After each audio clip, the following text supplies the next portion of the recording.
मैं प्रेमपाल यादव, सहायक आचार्य इतिहास, राजकीय महाविद्यालय बहरोड से बोल रहा हूँ। आज हम इस वीडियो के अंतर्गत इल्तुतमिश की उपलब्धियों के संदर्भ में चर्चा करेंगे।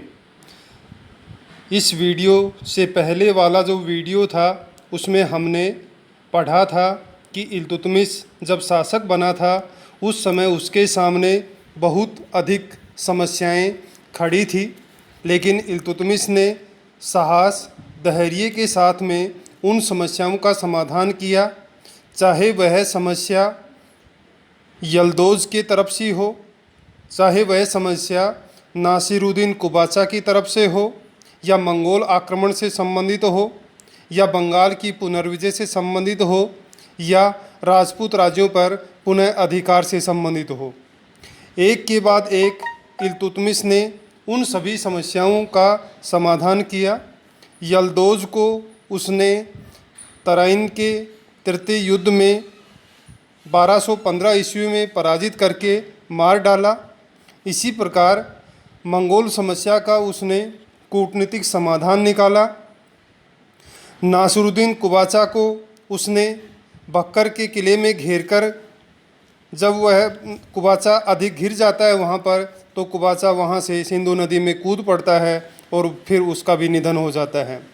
इसी प्रकार इल्तुतमिश ने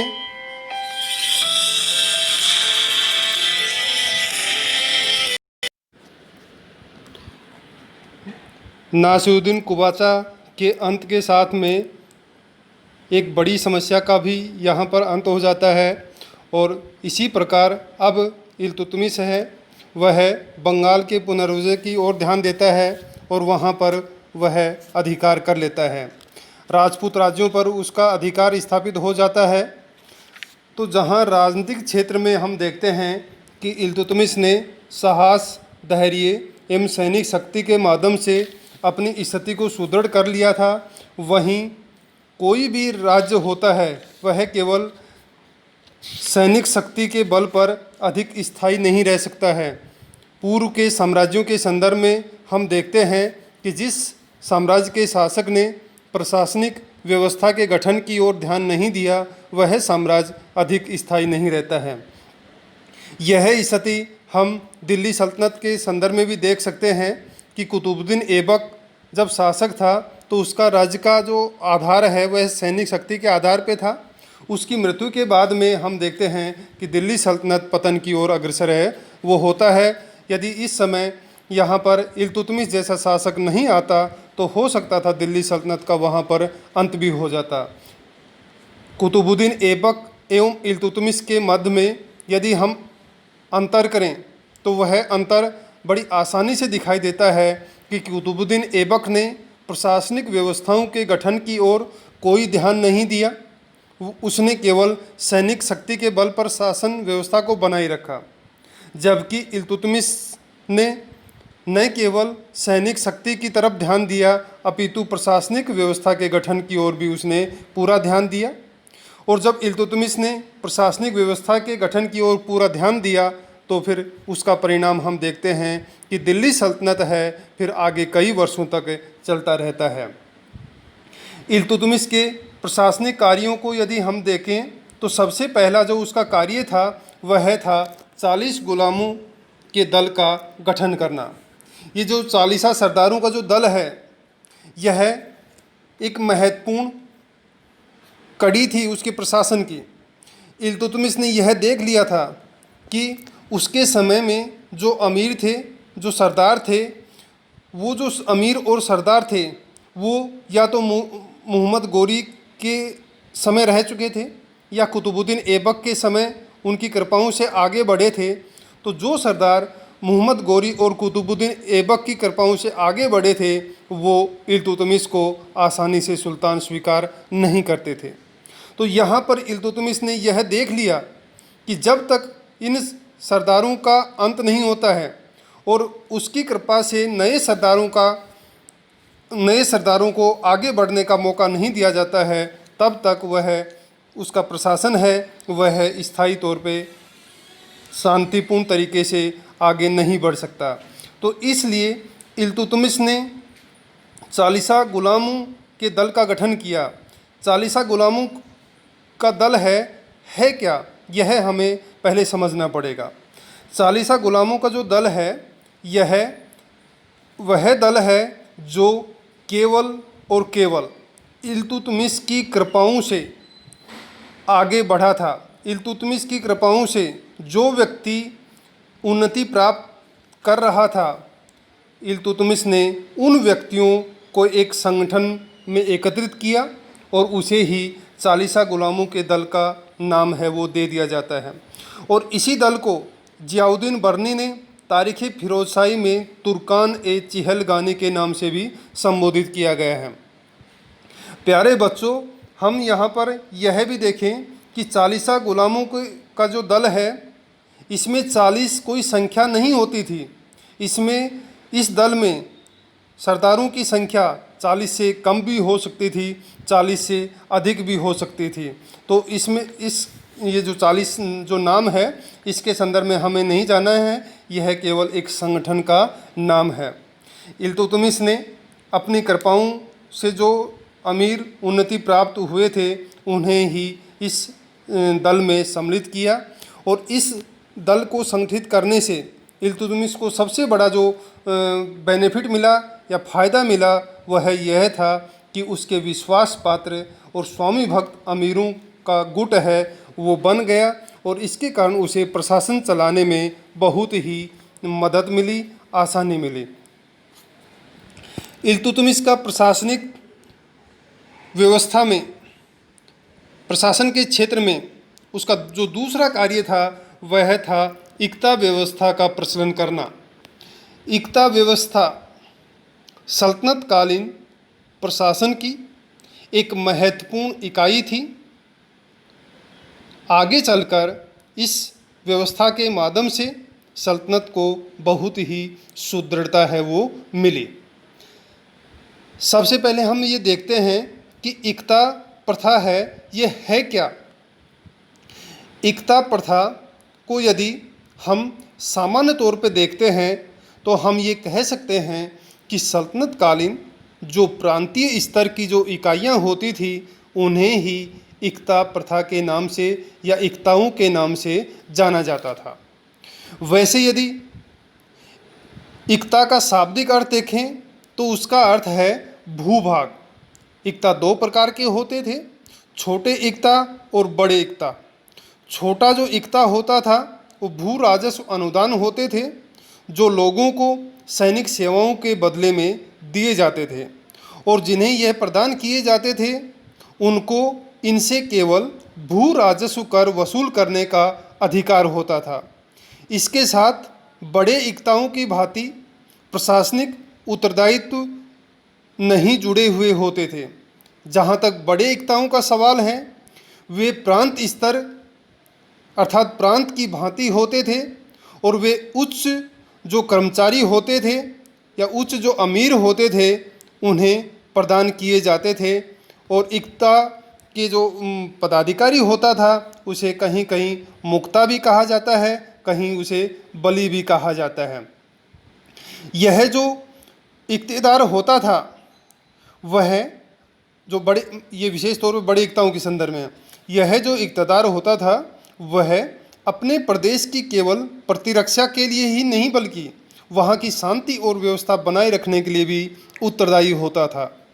आवश्यकता पड़ने पर उसको केंद्रीय सरकार को सैनिक दस्ते भी भेजने पड़ते थे। इसके अलावा अपने क्षेत्र में भू राजस्व वसूली का कार्य भी करना पड़ता था। इस भू राजस्व में से अपना वेतन, सेना और प्रशासन का खर्चा काटकर शेष रकम वह केंद्रीय सरकार को भेजता था। अब ये जो इक्ता व्यवस्था लागू की थी, उसके यदि हम फायदे देखें तो हम कह सकते हैं कि इस व्यवस्था के माध्यम से, इस इक्ता प्रथा के माध्यम से इल्तुतमिश ने स्थानीय हिंदू सामंतों का विनाश कर दिया। साम्राज्य के सुदूर जो दूरस्थ जो प्रदेश थे, उनको केंद्र से उसने जोड़ दिया। यह एक महत्वपूर्ण कार्य माना जाता है, और इस प्रकार सल्तनत को स्थायित्व है वो मिल जाता है। तो जैसे हम बता चुके हैं कि चालीसा सरदारों के माध्यम से जहां इल्तुतमिश को विश्वास पात्र और स्वामी भक्त अमीरों का समर्थन मिल जाता है। एकता व्यवस्था के माध्यम से प्रशासन की पकड़ है वो दूरस्थ जो क्षेत्र हैं वहाँ तक हो जाती है और आय के स्रोत भी निकल के सामने आते हैं। सैनिक सहायता भी वहाँ से मिलनी प्रारंभ हो जाती है। इसी प्रकार इल्तुतमिश का जो अगला जो सुधार था वह है नए सिक्के चलाना, अर्थात मुद्रा प्रणाली में उसने जो सुधार किए हैं। मुद्रा प्रणाली में उसके द्वारा जो नए नए सिक्के जारी किए गए हैं, इससे भी सल्तनत को स्थायित्व मिलता है। इल्तुतमिश ने अरबी ढंग का एक चांदी का नया सिक्का चलाया जो तौल में 175 ग्रेन का होता था और जिसे टंका कहा जाता था। ये टंका है, ये महत्वपूर्ण है। चांदी का सिक्का होता है, 175 ग्रेन का होता था और इल्तुतमिश ने इसे चलाया था। इसी प्रकार इल्तुतमिश ने छोटे छोटे अन्य सिक्के भी चलाए, जैसे तांबे का जो उसने सिक्का चलाया है उसे जीतल भी कहा जाता है। तो इस प्रकार अपने जो परीक्षा होती है, वार्षिक परीक्षा होती है, उसमें जो छोटे क्वेश्चन आते हैं उनके संदर्भ में हमें ध्यान रखना होगा। तो वार्षिक परीक्षा में जो छोटे क्वेश्चन आते हैं उसमें इस प्रकार के क्वेश्चन हैं वो भी आते हैं, जैसे आपके 20 शब्दों में या 50 शब्दों में मुद्रा प्रणाली के संदर्भ में यदि आए तो आप आसानी से इनको कर सकते हैं। तो यहाँ ध्यान रखना कि टंका और जीतल है ये इल्तुतमिश के द्वारा चलाए जाते हैं। टंका है वो चांदी का सिक्का होता था, जीतल है वो तांबे का सिक्का होता था। एक विद्वान हैं, इतिहासकार हैं नेल्सन राइट, वो लिखते हैं कि दिल्ली की मुद्रा प्रणाली में इल्तुतमिश का जो शासनकाल है वो ऐतिहासिक महत्व का होता है। यहाँ एक और है कि टंकों के ऊपर टकसाल का नाम लिखने की जो परंपरा है हिंदुस्तान में पहली बार इल्तुतमिश के द्वारा ही शुरुआत की जाती है। तो ये भी एक महत्वपूर्ण कदम है वो माना जाता है। और इस प्रकार मुद्रा व्यवस्था के माध्यम से जो साम्राज्य है, साम्राज्य की जो आर्थिक स्थिति है उसमें स्थायित्व है वो आ जाता है। तो 40 सरदारों का गठन हो गया प्रशासन सुधार में। एकता प्रथा की शुरुआत है वो हो गई। मुद्रा प्रणाली में उसने जो सुधार किए हैं वो हो गया। अब चलते हैं इल्तुतमिश का जो प्रशासन की व्यवस्था के संदर्भ में जो अगला कदम है वो है न्याय व्यवस्था पर समुचित ध्यान देना। न्याय व्यवस्था के संदर्भ में इल्तुतमिश ने अपना जो शाही महल था उसके द्वार पर 2 सिंहों की मूर्तियां रखवा दी और उन सिंहों के मुख में एक जंजीर लटका दी। जो कोई भी व्यक्ति जिसकी समस्या होती थी वह वहाँ पर लाल कपड़ों में या लाल वस्त्र पहन कर के आ जाता था, या लाल वस्त्र नहीं पहनता है तो उन जंजीरों को वह खनका देता था और इससे भी उस व्यक्ति की फरियाद है वो तत्काल ही सुनी जाती थी। इसी प्रकार इल्तुतमिश ने दिल्ली में अनेक काजी नियुक्त किए। सल्तनत के जो मुख्य नगर थे वहाँ पर अमीरदाद नाम के पदाधिकारी हैं वो नियुक्त किए। और इस प्रकार हम देखते हैं कि इल्तुतमिश ने न्याय व्यवस्था के क्षेत्र में भी मुस्तैदी से ध्यान दिया। अगला जो प्रशासनिक व्यवस्था के संदर्भ में या सल्तनत को स्थायित्व के संदर्भ में कदम है वह है खलीफा से मान्यता पत्र प्राप्त करना। खलीफा होता कौन है पहले हम ये देखते हैं। मुसलमानों का जो सर्वोच्च धार्मिक गुरु या जो राजनीतिक गुरु था उसे खलीफा कहा जाता है। प्रारंभ में खलीफा का ही साम्राज्य था, लेकिन जैसे जैसे मुस्लिम साम्राज्य का विस्तार हुआ वैसे वैसे खलीफा हर जगह जा नहीं सकता था और खलीफा है दूरस्थ क्षेत्रों में अपने जो व्यक्ति हैं वो नियुक्त कर देता था और उन्हें मान्यता दे देता था। तो इससे वहाँ के जो लोग हैं वो उस शासक को मानने लग जाते थे और उस शासक की मान्यता को जनाधार है वो मिलना प्रारंभ हो जाता था। भारत के संदर्भ में यदि हम इस समय देखें तो इल्तुतमिश ने 1229 ईस्वी में बगदाद का उस समय खलीफा था अल मुस्तसीर बिल्ला, उससे अपने शासक की जो औपचारिक मान्यता है वो प्राप्त कर ली थी।